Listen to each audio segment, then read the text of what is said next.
Adakah lawatan Perdana Menteri dan Menteri Pertahanan ke syarikat PT Pindad di Bandung semalam membawa kabar gembira tentang tawaran syarikat Indonesia itu untuk membekalkan kenderaan perisai Anwar 6x6 kepada tentera darat untuk menggantikan kondo? Semalam, Perdana Menteri Datuk Seri Ismail Sabri Yaakob dan Menteri Pertahanan Datuk Seri Hishamuddin Hussein telah melawat kemudahan pengeluaran produk ketenteraan dan komisen milik syarikat PT Pindad yang terletak di Bandung, Indonesia. PT Pindad merupakan syarikat milik kerajaan Indonesia yang terlibat dalam pembuatan produk-produk ketenteraan dan komersial. Bercakap kepada media selepas lawatan ke PT Pindad itu, Perdana Menteri tidak menolak kemungkinan Malaysia menjalin kerjasama dalam bidang industri pertahanan dengan negara jiran tetangganya itu. Kenyataan Perdana Menteri itu mungkin dibuat secara am dan tidak merujuk terhadap apa-apa perkara spesifik.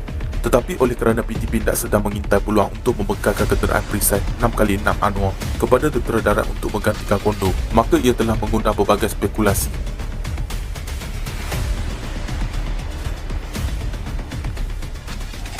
Walaupun Kementerian Pertahanan belum mengeluarkan sebarang tender tentang perolehan kenderaan perisai 6x6, tetapi ramai di kalangan pemain-pemain industri mengetahui bahawa ia bercadang mendapatkan kira-kira 400 buah kenderaan perisai 6x6 untuk menggantikan kenderaan perisai kondo.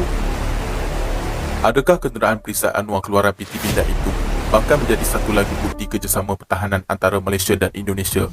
Sebenarnya, PT Pindad telah lama memasarkan kenderaan perisai Anwar itu kepada Malaysia, tetapi tidak beroleh kejayaan setakat ini. Pada ketika itu, tiada keperluan untuk Malaysia memperoleh kenderaan perisai 6x6 yang baru kerana tentera darat masih lagi menggunakan kereta perisai kondo. Setelah tentera darat menamatkan perkhidmatan kondo, maka peluang untuk PT Pindad dan kenderaan perisai keluarannya Anwar 6x6 itu muncul. Bagaimanapun PT Pindad perlu bersaing dengan syarikat-syarikat lain, antaranya seperti FNSS yang menawarkan PAS 6x6 serta Hyundai Rotem yang turut berminat untuk membekalkan kenderaan perisai 6x6 K806 keluarannya sekiranya Kementerian Pertahanan mengeluarkan tender secara rasmi. Di atas kertas, mungkin syarikat FNSS dari Turki itu sedikit kehadapan dalam saingan berikutan kerjasamanya dengan syarikat tempatan. DevTech sebelum ini menghasilkan kenderaan tempur Gepita dan Adnan.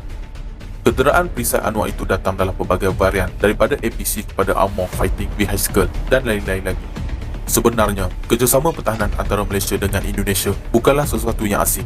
Dengan contoh terbesar sebelum ini adalah pembelian 8 buah pesawat pengangkut CN-235 yang dibangunkan secara bersama oleh syarikat PT Dirgantara Indonesia dengan rakan Sepanyol yang kasar.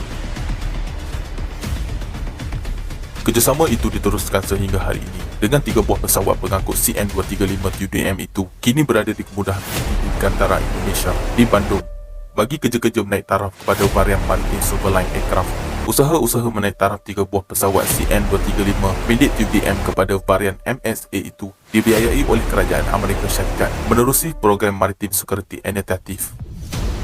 Selain kenderaan perisai Anwar, syarikat PT Pindad dengan kerjasama syarikat Turki FNSS turut membangunkan kereta kebas sederhana yang dipanggil Indonesia Harimau, manakala pihak Turki pula merujuknya sebagai Kaplan MT, sesuai untuk menjadi pengganti kepada kereta kebas ringan Elvis Scorpion yang telah ditamatkan perkhidmatannya oleh tentera darat.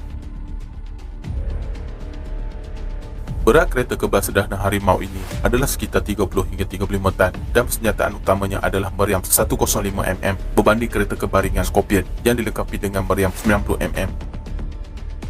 Selain senjata-senjata berat, PT Pindad juga menghasilkan pelbagai senjata ringan daripada Assault Rifle 5.56mm kepada Sniper Rifle yang mungkin boleh menarik minat ketiga-tiga cabang Angkatan Tentera Malaysia. PT Pindad ini adalah sebuah syarikat pembuat senjata yang amat berpengalaman kerana ia telah beroperasi sejak 1983.